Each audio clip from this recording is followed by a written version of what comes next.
Hi, it's the Mike Rogers Show. Mike Rogers here with you, and today you're listening to Hardline. Hardline is a show where we talk about hard, difficult. Well, no, I'm talking about my friend, my friend David Nathan Weiss. David Nathan Weiss is a very successful Hollywood writer, and now he's a director, and he made so many famous animations. And well, let's have him introduce. David, introduce yourself. Tell us what you do. Dave. Thank you, Mike. Thank you, Mike. Hey, and also look, for some of your listeners, this is a return visit because we had a great visit last year. That's right. Yes. So this is, yeah. So some of your listeners might remember us fondly, or some of them might be turning off their YouTubes right now to not have to go through this again. But yes, thank you so much. I'm a writer, screenwriter, and a director. I've always been a director, but this is my first, I'm here working on my first full length animated feature. So that's new. I've done a lot of shorts and stuff over the years. And that's what I do. So I started in animation after film school. I went to USC's School of Cinematic Arts. Back then it was just called USC's, I think it's called Cinema Television, department or whatever. And then I went to work for Don Bluth, the animator, and that got me into animation. They were looking for a writer on All Dogs Go to Heaven, which was my first film. And I've done some live action work. I worked on Ice Cube's Are We There Yet? And the Smurfs movies are kind of mixed. They're hybrids, animation and live action. And a lot of animation, Shrek 2, Rugrats, Jimmy Neutron Boy Jr. So you did Shrek 2, you did Rugrats, All Dogs Go to Heaven. Jimmy Neutron, Rugrats 1 and 2, Smurfs 1 and 2. I worked on Anastasia, uncredited, but I've got a poster with Don and Gary's signature saying next time negotiate a credit. Because animation, that's just the way it worked out. We didn't get that credit, but it was a fun project to work on. And like that. So, okay, today I wanted to talk to you about how let's say I'm a 20-year-old guy. I wish, I was a 20-year-old guy. I really like writing and I want to become a writer. This whole process, it just seems so strange to me. What should this person do? Like the most basic thing, what should they do? Well, the most basic thing is they should be writing. They shouldn't say, I want to be a writer. They should say, I'm writing right now. I'm writing a book. I'm writing a film. I'm writing a TV pilot. I'm writing a journal. I'm writing poetry. They should be writing every day. ABW, always be writing. They should have a notebook and they should always be writing in it. So, you don't have to be getting paid to be a writer. That's a different thing. I'm a paid writer. I'm a professional writer is a different thing. And I think the way to get to that is to start by just being a writer. It should be bursting out of you. And my writing partner, Mr. J. David Stem, whenever he's given these kind of talks, he'll always tell people, and he heard it from somebody else famous said it. I forgot who it was, but he repeats it all the time. You should only be doing this if you can't do anything else. Not meaning you're not able, you don't have the capacity to do anything else. It means you got to do it. You got to do it. And if you don't got to do it, it ain't going to happen for you, probably, unless you're just a genius that's, a gifted, crazy genius. I don't know if Mozart just had to do it. I'm not a Mozart. If I'm lucky, I'm a Salieri. You guys can watch Amadeus if you don't know that reference. But you do have to you just got to want to put on a show or create something. And that's when I went to USC. It was interesting that their application process, what they wanted was a list of projects that proved creativity. They didn't even want to see the work. You had to be prepared to show the work, prove that it existed, but they wanted just a listing of things that you had done that showed that you were creative. So if you're 20 years old and you want to get into this business as a writer, you should be writing, or you should be doing poetry, or you should be painting. You should be doing something that proves. Don't do it to prove anything. Do it because it's who you are. Anyway, I always wanted to put on a show. When I went to get my business degree, I was in the theater constantly. in plays, producing plays, in the talent show, in the Spring Sing Festival, singing, dancing, running the light board, acting as assistant stage manager. I just had to be putting on a show. It's just what I love. So show the evidence that this is what you need to be doing. If you're telling me you want to be a writer, but you're not writing. I've actually heard that before, and I have a little bit of experience too. If I write a lot, then everything's become easier. They just flow. But if you don't do it for a while, it's very difficult. The muscle atrophies. It's your brain. I don't say your brain's a muscle, but I don't think that's true. But it's like a muscle in that if you don't use it, it gets harder. That language. You know that if you probably don't use your Japanese every day, or you don't use your English every day, it doesn't stay as strong. I'll learn some Japanese words while I'm here, and I'll be excited. I went on vacation for 2 weeks to see my kids in California. And when I got back, I couldn't remember how to say left and right. I got in a taxi and I forgot Migi. And you don't use it. Whoosh. Yeah. So, when did you realize? Okay, so there's a writer and there's a paid writer.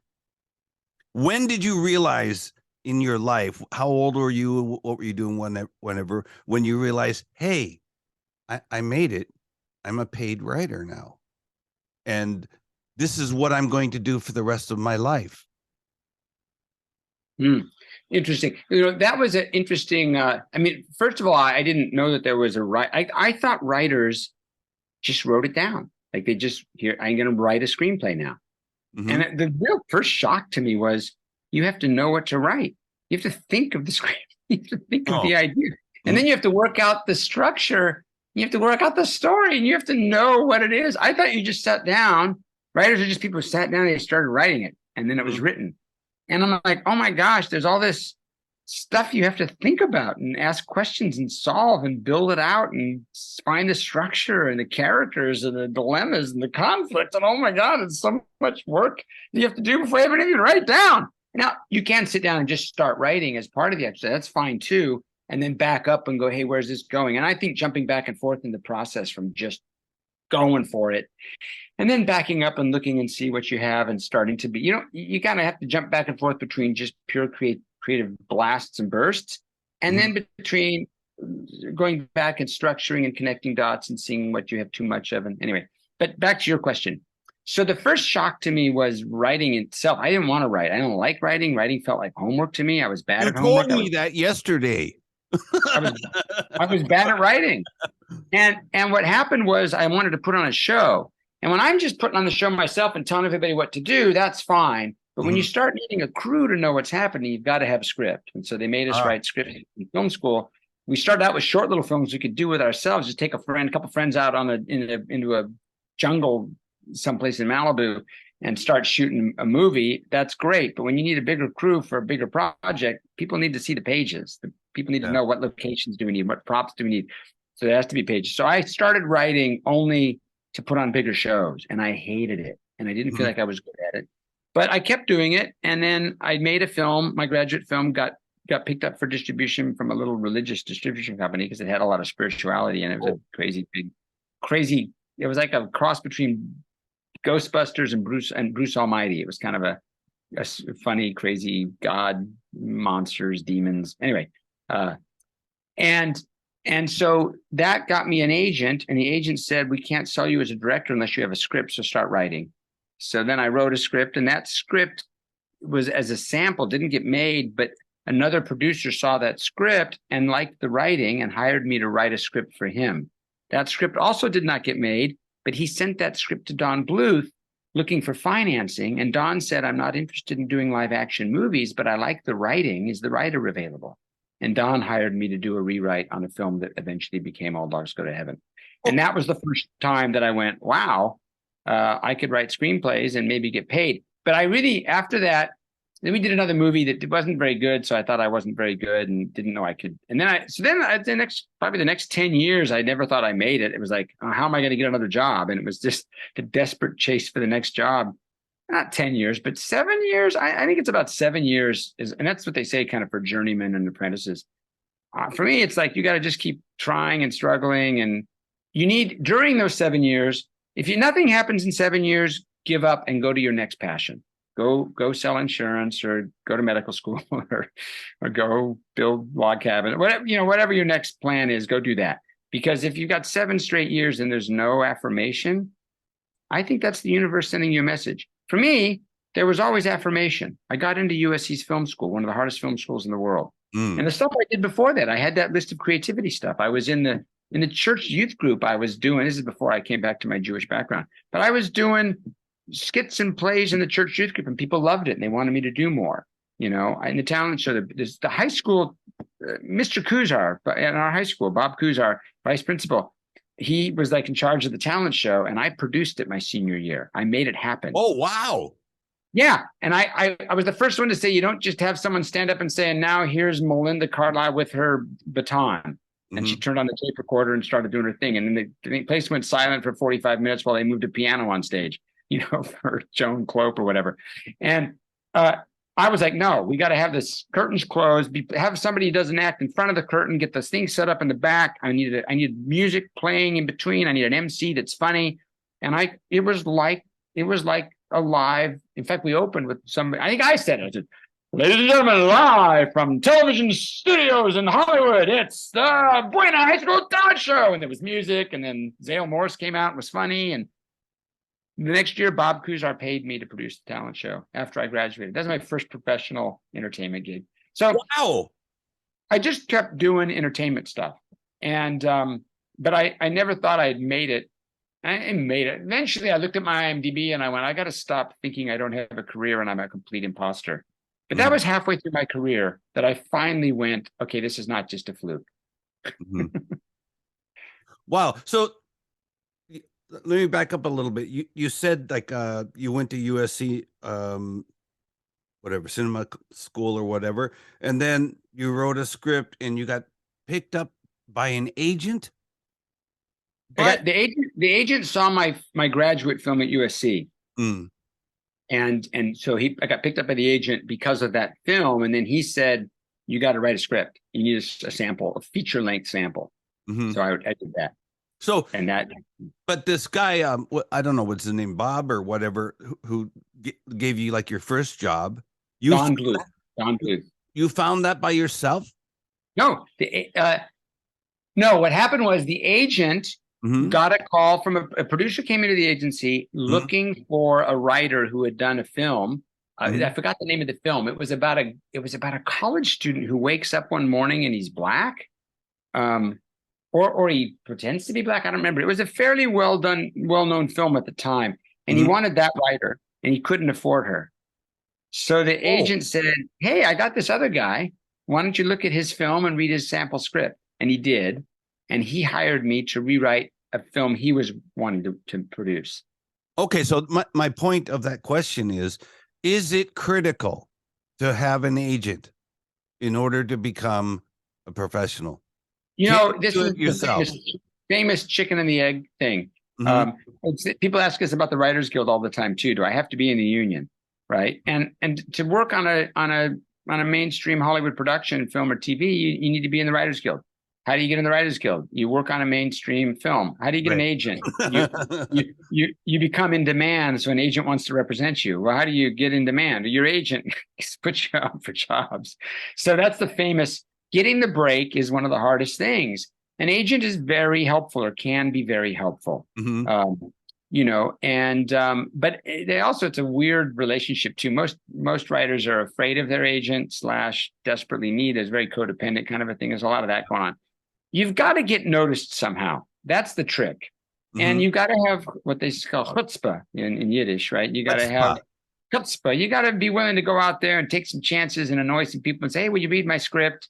There was a young girl, we gave a tour at the studio here on Friday, and one young girl came up and she said, hey, thank you for the tour. Is there any way I could stay in touch with you? Would you give me your email so you could help me figure out how to get my career going, And, when I was younger and I was just barely had made it myself, it was like, why not? Nobody was asking for that help, and I'll just mentor somebody, whatever, on the side. Now, every time I give a lecture, I get, 45 people hand me a business card and say, will you please email me how to David, I'd like to talk to you about that after this is over. Of course.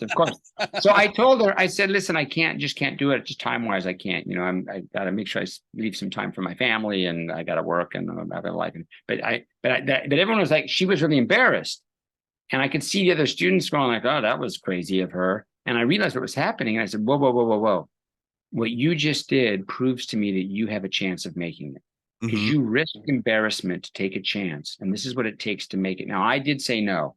And I'm sorry that I have to say no. But I'm so proud of you. And your fellow students here need to watch you and learn, because this is what it takes. And you're going to make it. And keep it up and keep asking those questions. And that's just the truth. You've got to find a way in. Go be an assistant somewhere. Go be an assistant to a producer. Go do an internship. You've got to get a foot in the door somehow.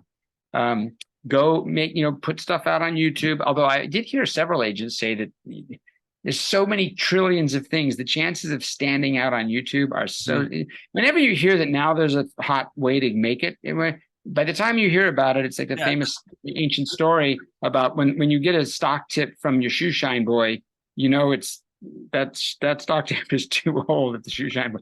Right. So I don't know what the next way in is going to be, but you've got to get noticed. So you go get an internship, you go apply, you submit your little script to a zillion little film competitions. And most of them are scams to just get money from you to be read. Not Rain Dance, of course. Rain Dance, I'm sure, has just amazing, wonderful opportunities. If you can get a script read at Rain Dance, that's probably great if they do that. I don't know if they do that. They don't accept scripts. Okay, it's just movies. But there are legitimate festivals that do accept scripts. So you got to just keep firing stuff off. And then once you have a reasonable script, and by the way, do not send your first script out to anybody. Send it to friends who have written scripts. Send it, take a class, get yourself involved with the professor, get online, get in a group of people who want to do what you're doing, be in community. If you're in a silo and all you're hearing is your own voice, chances are, unless you're just that one in a million, which sometimes people are, but it's pretty rare. You need to get some feedback. Even I made a mistake. I've sent stuff to my agent before I had friends read it. And I was really embarrassed when I realized how tunnel vision I had been. I'm like, oh my gosh, agents don't want to read your script. They really don't. They got too many scripts to read. And they already have you represented, so they don't care. They're not going to be able to sell your scripts. They're annoyed when you give them a script to read, unless you're just a super red hot writer. By the way, that's another reason I thought that I was an imposter. I'm a collaborator. I haven't yet to write that great original screenplay that, I worked with Alan Ball on Sybil, the TV show, and Alan Ball wrote American Beauty. Alan Ball's just a visionary. He wrote that screenplay. The stuff he does, he just has a muse in his head, and he's just a genius. He's just brilliant. And I'm not that guy.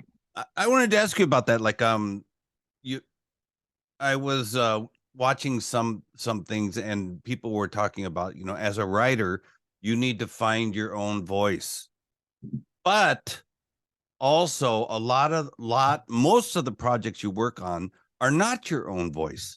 They're other people's voices. So how do you balance that, or how can you explain that to us?